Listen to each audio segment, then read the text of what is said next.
What do you do when you place others first, like it says, but they don't place you first?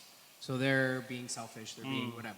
And this could be one person, this could be a group of people. Yeah. So what do you do? Do you continually, endlessly, like put that person or these people first in your life? Yeah.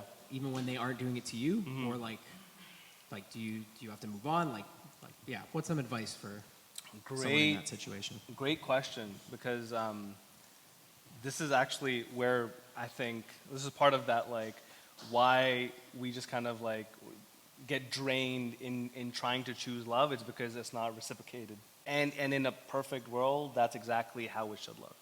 It should be, it would be in a perfect world.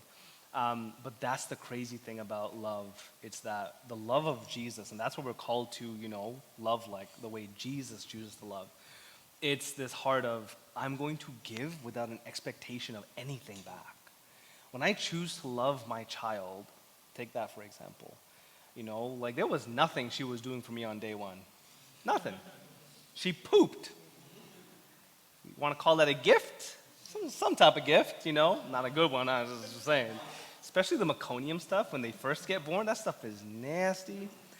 Just the way it looks, it doesn't smell. But anyhow, right? Whatever. You know what? We church. We family. I was thinking it, but I didn't want to say it. Thank you, Dora. Oh, look, that love was just, I love you, and I'm going to give you this love regardless. And so, if you are loving with an expectation of, I hope you give this back to me, otherwise I'm going to start loving you less, then your love is now limited, and your love is based on your desires, and it is based on your needs, and it is, I'm choosing to love you only if you love me. And Jesus wasn't like, all right, I'm going to, conditionally come and die for you. It was like, no, he died. He died for you. You already did it. Your choice is whether you want to believe in him or not. That's but he did that for us.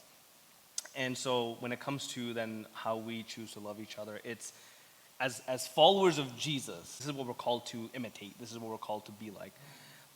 Now, practically, that gets really hard because, say if you're in a group of friends and they're constantly just hating on you, there comes a wisdom decision that you have to make in a situation like that. So let me give you an example. Say if you're like in a group of friends where you have two people that are constantly just like hating, they're bitter, they're like, angry, they're gossiping about you, and you're like, I'm choosing to love.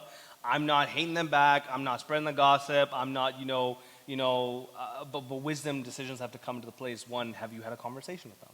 Have you identified it? Have you spoken to them? Two, maybe they're not the best friends to have. You can still choose to love someone and still not like, oh, you have to be the closest friends in my life. There are some people who claim to be followers of Jesus, and yet their actions are very far from that. And it's like, sometimes you feel the pressure of, they must be close to us. This is what love looks like. No, not necessarily. You can love someone from far because you are making a wise decision that, guess what? They're actually unhealthy for my life. They're actually not healthy people to influence me. And stop keeping count.